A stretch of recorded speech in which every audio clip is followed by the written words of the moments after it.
Hi, this is Roger. Thanks for dropping by. That's my chair. Yes, you. My chair. Yes, it is. Naughty cat. Yes, you are. Right, things as I'm watering. There won't be much, I don't think. Not from last time, sunny days and all that sort of thing. But this giant of a Dendrobium here, whose name slips my mind, it's Friedrichsianum, with a German tinge, I believe. It's got buds. Now, I'm sure they weren't there last time. There's a couple on, just emerging on that leafless cane. There's another one there. Now, this one's strange because this one has bloomed for me, but badly. I think it had one spike with like 3 blooms on, which is not what you would call a blooming on a plant that flipping size. Now, this got rested as best I could, which wasn't as good as it will be next year, but it got rested. Now, I can't say whether those buds I'd have got anyway.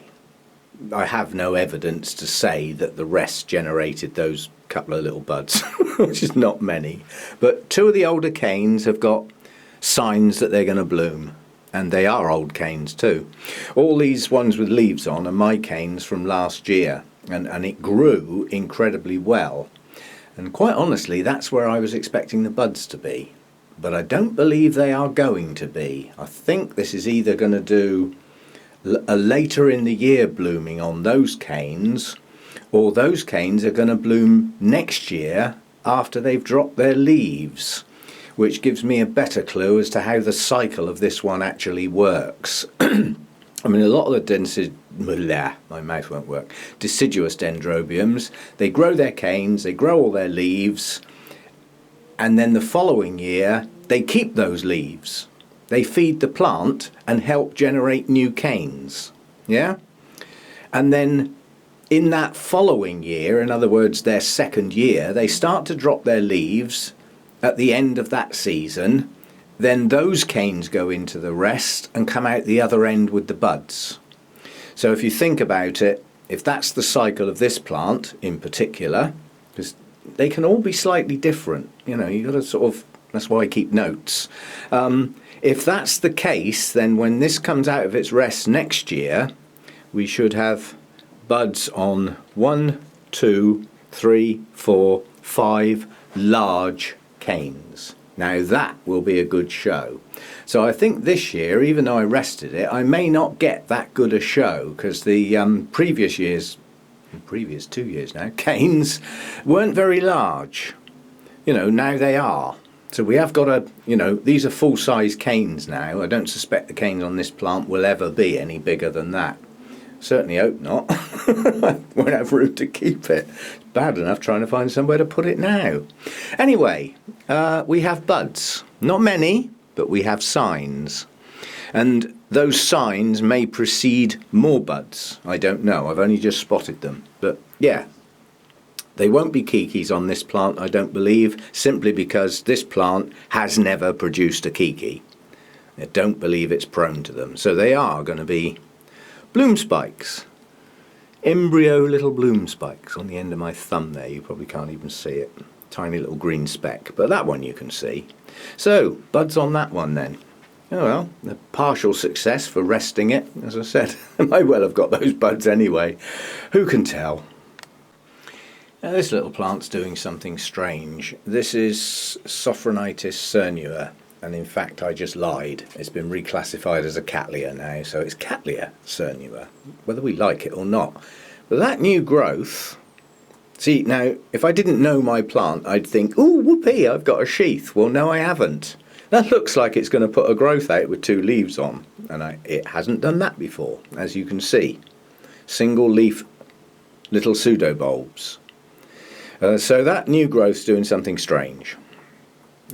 Whether the other new growth will or not, I don't know. But it's not a sheath. You can see on that leaf there, the one pointing directly upwards now, that's the remains of buds it grows buds straight out of the top of the pseudobulb at the base of the leaf and no sheath. That's what it does, and it's done it enough times for me to know that. So what that new growth's up to, I really don't know. But then, you know, Cattleyas, they play games. They can't make up their minds sometimes whether they're bifoliate or monofoliate. I've even had one that had single leaf pseudobulbs and then decided to put 3 leaves up on the latest growth. That one's long since died, but yeah, strange little thing. But yeah, Cattleya now. This is one of the twinkles that I took out of the Ceramis, and it had some roots, but the plant was going downhill. It didn't seem to be doing very well at all, but it had enough roots, not new ones, but enough to support it while it got going. And it's just decided to get going. Lovely new growth there, and down in there's 3. So it's going to recover. I'm not sure when the new roots come out on twinkles. I think the bulbs have to get a reasonable size before they push the new roots out. They certainly don't come out with the new growths, or I'd see them now. So coming soon, it should start pushing out some a new root system, and then it will recover. As I say, there's 3 new growths there and 1 there. That's 4 new growths with the potential of 2 spikes per growth. Yeah, I forgot to put a tag on that when I mounted it, but that's relying on my memory, which, as we've seen over recent months, is not always good. I think I'd better start putting tags back on things and not trust to my memory. But I am confident by the size of the plant and the shape of it that it was the cinnamon one, the browny orange one, which is one of my favourites. Anyway, signs of life. We're up past 12 hours now, and by the end of this month we'll be nearly up to 13. That's a hell of an increase in light. It still might not be good quality light, but it's now made up for it in the length of time the plants are getting that light. So they will respond, or die. We'll see. Now this Dendrobium's just being silly. This is an incredibly weak grower, but it's got 1, 2, 3, 4 new growths, one of which looks like it's failed already. Yeah, just won't grow, this thing. But there's me thinking that old cane has got a leaf on it. It's got a bud on it. You silly thing. So a single bud on that one, that's Chapiense. It's a very pretty little flower, but I need growth, not blooms. I'm not going to take it off, because if you look, that tiny little new growth there has got a new root.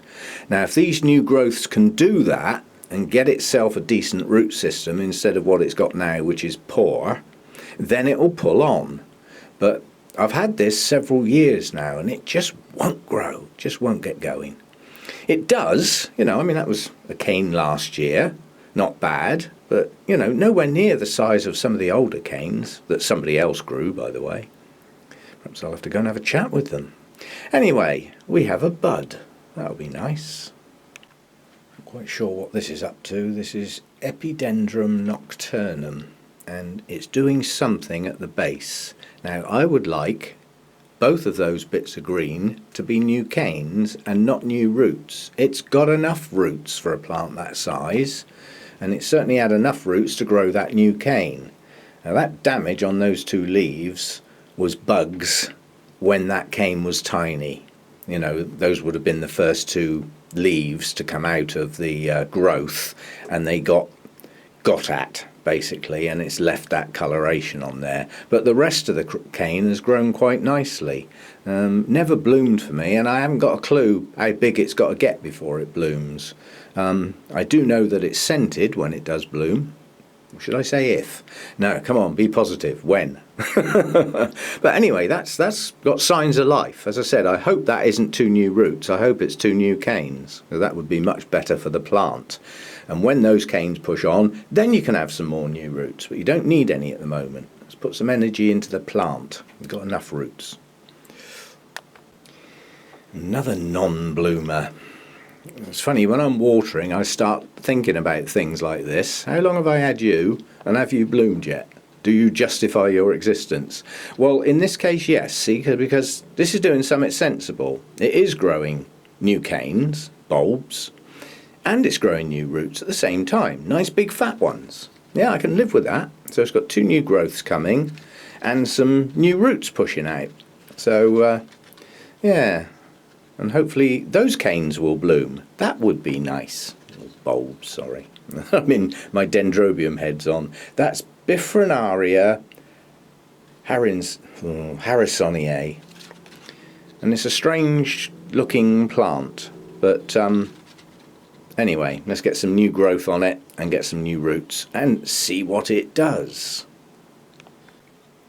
And as for you, the bulbs have just plumped up a bit. I mean, this really desiccated badly in its winter rest. It didn't look happy at all. It almost looked like it was going to fail. And the bulbs are plumping up now. I'd be looking for new... Oh no. I was going to say I'm going to be looking for new growths, but I'll live with a flower spike. That is a spike. That is a spike. Well, one's not good enough. Come on, need more. But that's come out on the end of the plant with the most new growths, which implies, okay, we can do a bit of deduction now. The previous year's growths grew and matured quite nicely, and I had a lot of them, one at the top there, one sticking out the end there, several down the bottom, and that spurge of growth out the end there. Well, if that spike's coming out of there, then it's coming off of one of last year's growths. So now I know at least where it can bloom from. But given that those are the smaller bulbs up that end, and these big fat ones up here had the same rest that those skinny little ones had, come on! You should be able to put more spikes than that out. But I'll live with one. This has been a non-bloomer for a long time. So for the first time it's bloomed after its first proper rest. You can deduce what you like. But I think if that had a better rest next year, given it's the drop in temperature and the increase in light, it's got nothing to do with stopping watering it, because I had to put some water on this or it would have just shriveled, probably died. So next year it's going to get an extra month rest with as much light as I can give it, yeah, and the lowest temperatures I can give it. So hopefully we'll get a better result. But that is a little tiny spike. Lovely yellow flowers on that. I was thinking I'm never going to see them, but I can look at pictures. Well, now we might be able to see the real thing. I don't know how long that's going to take to develop. Oh, that's brilliant. Oh, I'm over the moon. Yay! I'm glad I came out here now. Good. A plus. Well, I finished me watering today. Apart from the Vandas, they're always last because they can be walked away from. They just get left in the bucket. But while we're on the subject of Vandas, this little seedling was potted in a tiny little basket with moss and bark and stuff, and I've just bare rooted it. Some of those roots don't look so good that were in the media, but now they've got air around them, they might branch out. But on the subject of Vandas, in the UK, they're just coming back into life with their roots. Now this is something I might need to stop in future, but you can just see growing root tips starting again on this plant, because effectively they shut down. And it's something I think I'm going to stop. This other young one here, again, that was covered in moss at the base, and I've taken the moss off, so it's effectively bare rooted now. And you can see the roots that were in the moss have gone. They don't like it. But if you have a look at the root tips, they're all growing again. Yeah? Now they closed down for the winter. Let's get this other big one out of the bucket and have a look at that one as well. So it's a point of order really as far as Vandas in the UK are concerned. I'll stick you up there somewhere, you can drip all over the place while I'm talking. But this is what I'm after, is root tips coming back into life. Now I think I'm going to stop them shutting down next year, or attempt to. What happens is once they get into the colder weather and the really short days, they don't get watered anywhere near enough. It's like a 3-day cycle, and instead of getting dunked in the bucket for like half an hour or so at a time, they get dunked in the bucket and taken out. I was always worried that the roots would stay too wet. Well, quite honestly, they can't. They can't stay too wet. The water's going to evaporate off of those roots, as long as I do it early in the morning. And the video and discussions that I've sort of gone into on Moats orchids, which is it's either Florida or California, but somewhere nice where Vandas grow outside year round. Wouldn't that be nice? In the UK, I can't do that. You know, they die. They'd be frozen solid, so I can't do it. So they have to stay in here. But what I can do is maintain the watering schedule and try and stop these roots closing down, because the advice from Moats is you soak your Vanda roots and then you come back like 10 minutes later and have a look. And if they're not dark green, you soak them again. And you come back 10 minutes later. And if they're not dark green, you soak them again. You know, this is hose jobs, huge big sprayer things with large volumes of water, until they are thoroughly hydrated. And then you wait 12 to 24 hours and do it again. Now obviously there's some feeding going on somewhere along the line there, but it's the hydration that's important. And that stops the roots closing down. So I think I'm going to try that, you know, in the coming winter. I mean, you can see that all the roots here have shut down. Their growing tips have stopped growing, but they're just starting again. You can see that one up the top. Yeah, they're just coming back. Well, if I keep those hydrated better in the winter, it'll stop them shutting down in the first place. You can see those roots up near the white background there. They've just come back into life. So, you know, they are coming back now. This one here has now got a nice active growing tip. But quite a few of them have closed down. And I think next year I'm going to try and stop that happening and keep those growing tips going. And it is a matter of hydrating the roots, that's all. And I can't see that they're going to rot. They're in open air. They're going to dry. You know, I've got circulating fans and things. They're going to dry off, ready for the next day. And okay, I won't necessarily soak them for half an hour, but they're going to get hydrated more on a daily basis. I mean, I might end up doing it every other day, but not every 3 days. I think that gap is just too long. Now, my Vandas continue growing in the winter. They carry on pushing up new leaves. They don't stop growing. It's just that I think they would grow better if their roots were actively growing at the same time.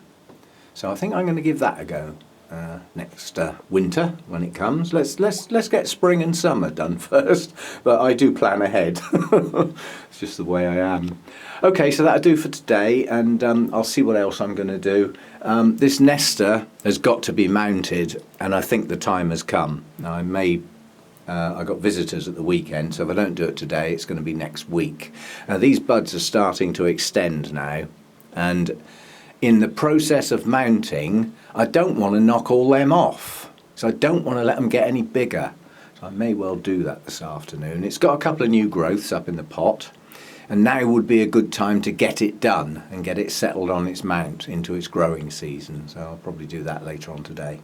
Okay, thanks for dropping by. See you next time.